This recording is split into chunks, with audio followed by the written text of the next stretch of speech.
Hi all. I wanted to tell you guys about a house that my wife and I lived in for a little over a year that we're pretty sure was haunted.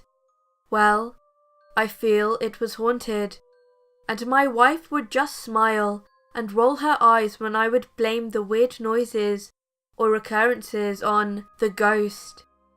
I feel it should be noted that some of these things could have been real, tangible causes. But it was just so much that was so unexplained. I just don't know. A bit of backstory. My wife and I moved to Clayton, NC, not far outside of Raleigh, NC, for work, and we lived in this house for about a year and a few months. It's a one-story house that sat on a corner lot in a very normal-looking cookie-cutter neighbourhood, and we didn't get to view it before moving because we had to move so quickly. We had to take what we could get. We have since moved to a new house, but not because of the haunted house I'm about to tell you about. It should also be noted that this house wasn't old. It wasn't in any way creepy, and I think part of its unassuming nature is what made this all the stranger. This list may get long.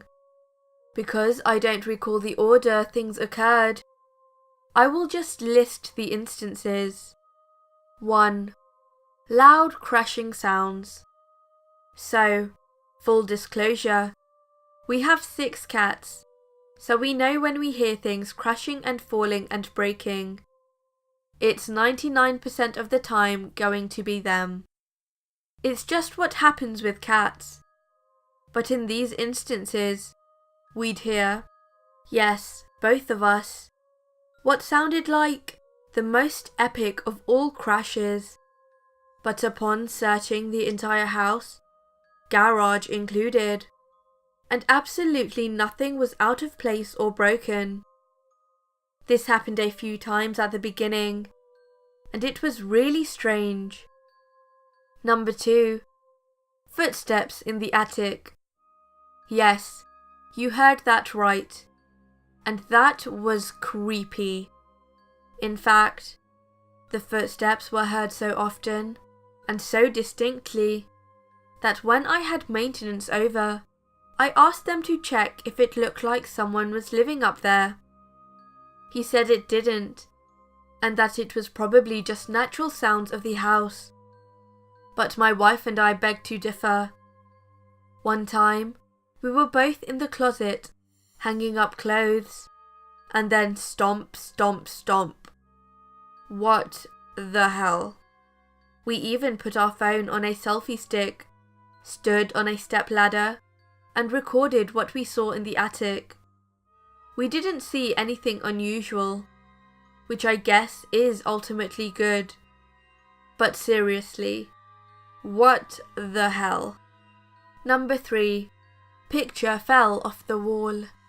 One day I was working from home and chatting with my friends about my haunted house, when all of a sudden, this picture just popped off the wall.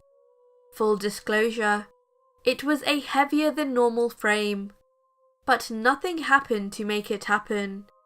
Like no loud bangs or disturbances or anything. Just 1 second it's up there, and the next it's on the floor, with the nail still in the wall. Number 4. The lighting. I hesitate to put this in here, because I really think it's the electrical work in the house. But the microwave light would sometimes flicker. Towards the end of our stay at the house, I changed the light bulb for the porch light, and that would flicker like mad, like a strobe light, and then it would just stop, and either work right or not at all. One of our guest rooms had bad wiring or something too, because the light in there would not turn on, or so we thought. One time, I left the switch in the on position, not realizing it, and when we got up in the morning, The light was on. Number 5. The air vent. I'm going to do my best to describe this. We had an air vent that was about 3 feet in height and about 2 feet in width, so it was a decent size and certainly something a person could get into if they weren't overweight. It was located at the bottom of the wall towards the floor. One day we got home and I noticed that the heavy piece of furniture that we had sitting in front of the vent was scooted out a bit more. I assumed my wife had moved it for something or rather and just forgotten to put it back in place. But when I asked her, she said she hadn't moved it. Upon further inspection, I noticed the little clasps to the air vent were almost completely undone, like it had been opened. This was creepy too, because my first thought was not, "This is a ghost." My first thought was, "Who's been in my house?" My best logical guess could be maintenance, even though I'm pretty sure it would be close to illegal for them to enter the house without us knowing ahead of time. And it wasn't like the filter was changed. I would think, if it were maintenance, the filter would have at least been changed. Either way, that was a bit disturbing. Number 6. The whistle. This one scared me the absolute most. My wife and I were in bed, and I don't think we were watching TV. I think it was quiet, and she was either reading, or we were on our phones, or something similarly quiet. And we both heard a whistle in the hallway, closest to the front door. But it was definitely coming from inside the house, because it sounded nearby. It wasn't a long song or anything. It was sort of just a single note. But oh my god. We both just looked at each other terrified.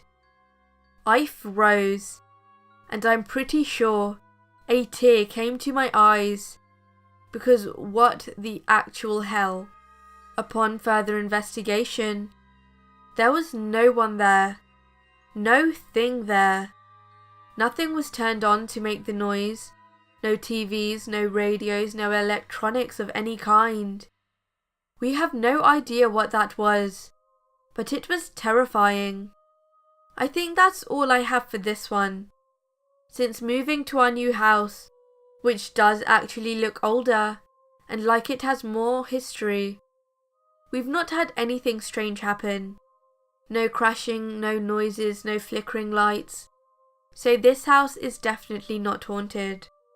Also, the footsteps in the attic sounded like we were on the first floor of a second-story house and someone was walking around upstairs.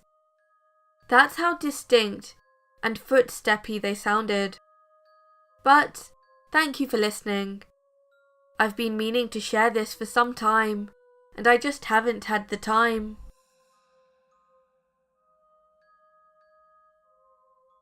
Hello everyone, SinisterShaf here. This story was My House May Have Been Haunted by Anthem29. Thank you for letting me narrate your story. If you enjoyed this video, then please remember to like and subscribe if you have not done so already. Also, if you can, share this video with your friends. You can now also follow me on Facebook and Twitter. Links are in the description box below. Thank you for watching, and, as always, stay sinister.